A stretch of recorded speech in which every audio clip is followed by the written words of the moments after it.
Mais longe, a emissora que tem a maior potência do estado de Sergipe e a programação que foi eleita pelo ouvinte como a programação queridinha de Sergipe. É muito bom mesmo. Olha, muita gente mandou mensagem de texto aqui no 98106-6190. Esse é o nosso zap.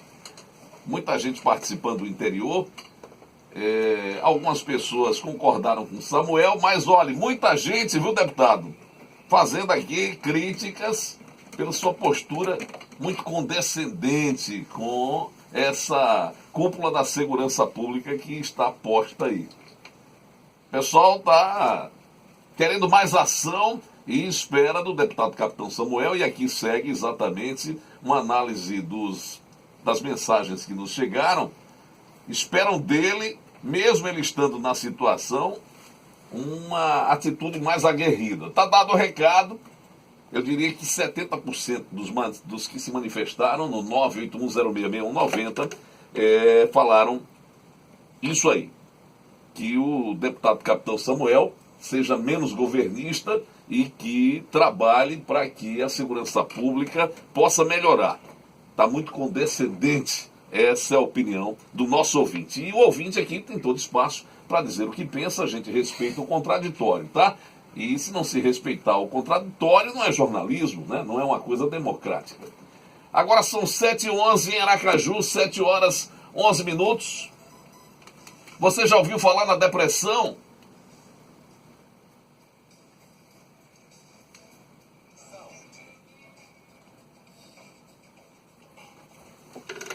Olha, a depressão é uma doença silenciosa que tem suas características ainda pouco conhecidas pela população.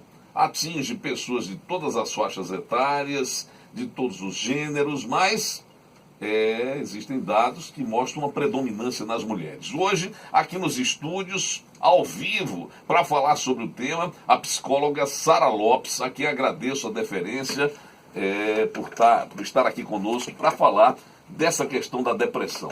E com a crise econômica, com a crise financeira, né, com as dificuldades das famílias, a gente percebe que mais e mais pessoas se deprimem, né? Aí fica a primeira pergunta para essa grande profissional, que é a Sara Lopes. O dinheiro está muito associado à felicidade, né? Porque dizem que dinheiro não traz felicidade. Qual é o ponto de vista dos psicólogos a esse respeito? Bom dia, Sara. Bom dia, André. Bom dia a todos os ouvintes. É muito interessante você falar disso, né? Não só do dinheiro, mas também, como você estava entrevistando o Capitão Samuel há pouco, a segurança também, né? Não que o dinheiro não traga a felicidade. Realmente ele não traz, mas uma segurança traz. E eu não falo segurança somente no sentido físico, né? Claro. Uma segurança, uma estabilidade financeira, uma estabilidade econômica, né? Eu tenho uma previsão daquilo que eu vou poder ter, que eu vou poder conquistar. Isso traz uma estabilidade emocional. A segurança de uma maneira, né? De uma maneira geral, né? As pessoas precisam disso aí. E a questão da felicidade, a gente ouve muito falar, e certamente quem ouve mais falar são os psicólogos que estão em consultório aí, atendendo aí os pacientes, a clientela. Tem muita gente que traz na infelicidade, né, entre aspas, o desejo de ter o que não consegue ter.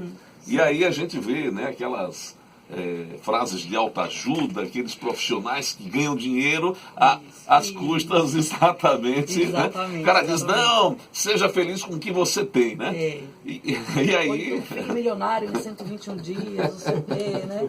Tantas promessas. É verdade. Exatamente. Mas aí, a senhora como psicóloga, acha que o cidadão, o ser humano, ele tem que focar só nas coisas boas para ser feliz? Ou isso é um tanto quanto ilusório? É ilusório, né? Ilusório. Não existe focar só nas coisas boas, porque as coisas ruins que acontecem comigo também me transformam. E estão ali, né? Estão o tempo inteiro, né? A nossa vista. Mas é importante quando você fala assim da questão não só da felicidade, porque isso é algo muito comprado, né? Pela mídia, pela própria sociedade, né? Que você tem que ser feliz. Não que tenha, não existe uma obrigatoriedade nisso. E aí vem justamente a depressão concorrer com essa felicidade, né, ilusória. Se eu não consigo estar feliz 100% do tempo, Como? Então estou depressiva, então eu não sou como as outras pessoas, como vendem. Então isso realmente é ilusório. A felicidade, ela não pode ser plena e não pode ser 100%, né? Certo. Eu costumo dizer que a linha da vida, quando você está no hospital, é aquela que sobe e desce, né? Claro. Então aquilo é chamado de linha da vida mesmo. Quando a linha está estável demais, é porque a pessoa morreu. Você já não existe mais. Já não existe Como mais. pessoa. Então essa inconstância, ela é importante na vida da gente. E até para você formar, né? Perfeito. Seu modo de ser, de agir diante dos problemas. Perfeito. Você criar, por exemplo, um filho, né? Livrando ele dos problemas, certamente no futuro esse filho vai estar perdido, né? Porque não vai saber exatamente, despreparado para as coisas. Para a vida, para as coisas, para a realidade, despreparado para o enfrentamento. Aí eu lhe pergunto, a depressão, que é hoje, né? Hoje não, já tem alguns anos que a gente vem ouvindo falar, o cara, fulano está deprimido, fulano... Porque também há uma confusão muito grande, às vezes, entre depressão propriamente dito e o estado de estar deprimido. Às vezes você pode estar deprimido, não quer dizer que você esteja depressivo, né, doutora? São episódios depressivos, né, que a gente chama, ou até mesmo tristeza, certo. né? O que A tristeza não tem nada a ver com depressão, é isso? Não, tem a ver, sim. Certo. Seria talvez o ponto inicial, mas não significa porque eu estou triste hoje, eu estou deprimido. Porque por isso que é importante você procurar um profissional, seja ele um psicólogo, um psiquiatra, né, para fazer realmente uma avaliação, porque eu posso estar triste, mas eu tenho um motivo real para isso. A segurança, a falta de dinheiro, uma conta que eu não tenho dinheiro para pagar, o desemprego. Então existem vários fatores que podem me entristecer. Não necessariamente eu vou entrar no estado depressivo por conta disso. Aí eu continuando, de acordo com a Organização Mundial de Saúde, cerca de 121 milhões de pessoas no mundo são depressivas. Ou estão depressivas, na verdade, porque é um estado, né? Eu não sou depressiva, eu estou depressiva. Certo. Existe cura. A depressão tem cura, então? Tem cura para a depressão. Mas o que é? É remédio mesmo? As drogas têm que ser usadas paralelamente a outras técnicas? Não? Então, dependendo do caso, sim. A terapêutica medicamentosa ela é eficaz, depende do caso, depende da gravidade, depende do período, né, depende da intensidade. Então, tudo isso a gente vai fazer uma avaliação e, se for o caso, encaminha para o psiquiatra, porque uma terapêutica medicamentosa é necessária, sim. Né, existem muitos pensamentos suicidas que vêm associados à depressão. Então, por conta disso, é que a gente tem que cuidar, né, preservar a vida. Inclusive, nós fizemos questão de trazê-la aqui, porque é impressionante o crescimento do número de suicídios na sociedade, né? E aí, doutora? O que é que a gente pode fazer, né? Então, a depressão, ela acaba sendo um transtorno de humor, né? E ela é muito silenciosa. Quando ela começa a aparecer, né, ela vem com sintomas, às vezes, comuns no dia a dia, insônia, irritabilidade, né? Às vezes, você está estressado. E isso já pode ser um sintoma da depressão, que a pessoa não dá muita atenção a isso. Então, como ela é uma doença silenciosa, pode ser que eu chegue realmente a um grau de intensidade, cometa um suicídio, sem que nem necessariamente as outras pessoas à minha volta não tenham percebido. Quer dizer, a pessoa simplesmente desiste de viver, né? Desiste de viver. Esse é, assim, o ponto-chave, né, da depressão. Desiste de viver, desiste das coisas que davam prazer, não dá mais, não sente mais, né, nenhum prazer em fazer as coisas cotidianas, em limpar uma casa, que gostava às vezes de fazer, de ir para o trabalho, né, que é algo que é importante. Então, vários fatores estão associados à depressão. Por isso que é importante procurar um profissional, porque não é porque eu estou triste hoje, né, como eu disse para você, que eu estou depressiva. Aí eu lhe pergunto, a interação medicamentosa, o remédio, ele vai agir o quê? Nas sinapses cerebrais, é isso? Exatamente, ele vai agir ali na sinapse, nas conexões nervosas, né? E muitos deles também são inibidores de algumas substâncias necessárias, serotonina, noradrenalina, que são necessárias. Por exemplo, a serotonina é o que a gente chama da substância da felicidade, né? Do hormônio da felicidade. Então, ele vai atuar diretamente ali, porque o meu organismo deixa de captar, deixa de produzir. Entendo. E aí a medicação vai ser necessária nesse sentido. Mas lembrando que, como tem cura, eu não posso também estar dependente dessa medicação para o resto da minha vida. Claro. Eu preciso da medicação no momento X, né, da minha vida, mas dali em diante eu preciso buscar outras alternativas. A medicação é apenas um meio para você se livrar do problema, né? Perfeito. Me livrar daquela fase grave, daquela fase, né, mais crítica do problema. Hoje, pela experiência, né, clínica que a senhora tem, qual é o percentual de cura que se tem uma estatística em relação a isso? Por exemplo, entre 1.000 pessoas que aparecem com depressão, quantas podem chegar com sucesso a uma cura do problema? Olha, são muitas, viu? Eu considero que 80% no caso de depressão é muito, porque tudo vai variar, né? Da gravidade, da intensidade, da idade também varia bastante, né? Porque os jovens, às vezes, eles têm uma capacidade de resiliência maior, né?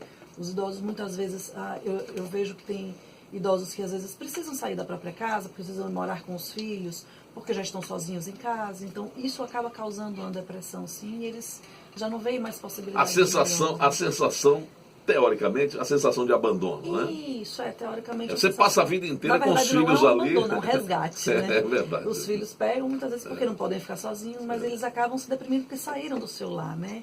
Então tem E os pais, naturalmente, têm o interesse, né, de ter os filhos sempre por perto. Lógico, né? lógico. Isso também, às vezes, é um fator, né?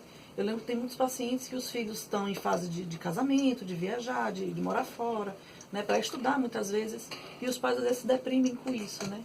E aí, porque já estão sozinhos em casa, já perderam sua função, sua utilidade. Então, isso varia também muito do que está causando, de fato, aquela depressão. Por que as mulheres são mais acometidas, doutora Sara? Então, as mulheres, na verdade, elas são mais acometidas. Primeiro porque elas procuram muito a ajuda. Eu tenho percebido que os homens têm aumentado bastante, né? Certo. Com os quadros, por conta... Eles agora estão começando a perceber que realmente isso existe, porque eles atribuíam a estresse, a outros fatores. Mas as mulheres, elas têm como se fosse uma atenção, né, muito geral das coisas. As mulheres geralmente são mais medrosas, o medo também é um dos sintomas. E elas são muito mais medrosas, então elas se preocupam demais com as coisas que estão à sua volta. Tem a questão de casa, tem a questão do trabalho.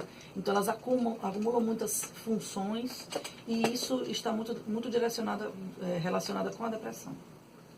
Daí, olha, todo cuidado é pouco, a gente tem que estar atento aos sinais. Isso vale para tudo, né? Os sinais físicos, não só de... Exatamente, você começa a ter determinadas reações corporais que você não tinha antes, não é isso, exatamente, doutora? O corpo é o meu primeiro sinal. Certo. Então, quando eu começo com insônia, às vezes uma perda ou ganho de peso muito repentino, a falta de vontade, né, de iniciar qualquer coisa, até da minha rotina, um desânimo, um cansaço. Muitas vezes eu estou sempre cansada e não entendo de quê. Então vai precisar avaliar direitinho do que se trata isso. Muitas vezes eu tenho ideias negativas muito frequentes, né? Isso também é um dos pontos. Mas, por exemplo, aí voltando à questão da autoajuda, pensar positivo... É positivo, sim, ajuda? É positivíssimo, demais. O pensar positivo é. Mas por exemplo, você vai na rua, com a insegurança que engraça aí encontra um bandido pela frente com uma faca, você diz, olha, é melhor que seja faca do que ser uma pistola .40.